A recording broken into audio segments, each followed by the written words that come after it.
Hey, friends, had a fantastic opportunity to hear the guest speaker, Dr. Lakeesha Walrond. She spoke from the text, 2 Corinthians 1, verses 8 through 11. I will read. We do not want you to be uninformed, brothers and sisters, about the troubles we experienced in the province of Asia. We were under great pressure, far beyond our ability to endure, so that we despaired of life itself. Indeed, we felt we had received the sentence of death. But this happened that we might not rely on ourselves, but on God, who raised the dead. He has delivered us from such a deadly peril, and He will deliver us again.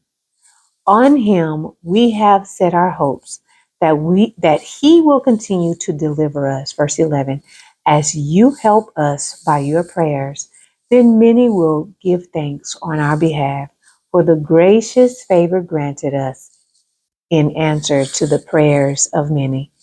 I will read verse 8 for her first point.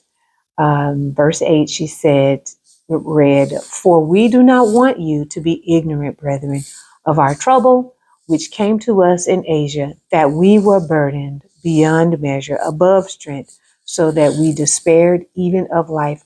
Her first point is you have to be honest with what you're going through. And I love it because Paul, the one who wrote Corinthians, 1st and 2nd Corinthians, talked about the actual troubles and trials that he or they, the traveling companions, all went through.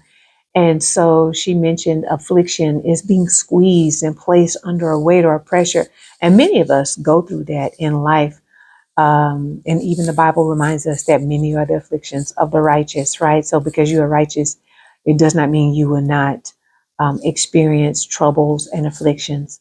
And so she mentions that when your mind can't see a way out, that's when you feel like giving up. And so the continued message thread is to not give up. It's too late to give up. It is too late to turn back, right? And so she had given reasons on why you feel like giving up. And the first is frustration. It says having unrealistic expectations, of course, because if your expectations are not being met, you become frustrated. The second is fatigue. When you work so hard for so long, and you do not see the expected progress. It's like, I'm tired of this. It's not working, right? And then the last, number 3 is fear of the unknown. You could also have fear of failure, fear of success, fear of being ashamed or put to shame, right? And she also connected us to go back and read verse 9 that says, yes, we had the sentence of death in ourselves, that we should not trust in ourselves, but in God who raises the dead. And so she reminds us that even in this, Paul says that we went through this not so that we can no longer trust in ourselves, but so that we can trust in God, right? And then Paul, the writer of Corinthians, reminds us to shift our perspective. And so Dr. Lakeesha mentioned that perception is what we see, but because Paul wants us to shift our perspective, that is what we think about what we just saw, right? And so verse 10 says that who delivered us from so great a death and does deliver us, in whom we trust that he will still deliver us. So we are to also put our trust in the one who has delivered us many a times, right? We are to continue to put our trust in the one who can deliver us. He is not shocked when we get into an affliction or a problem, right? We find ourselves in a hole. He's not going, oh no, what shall I do? That's my note.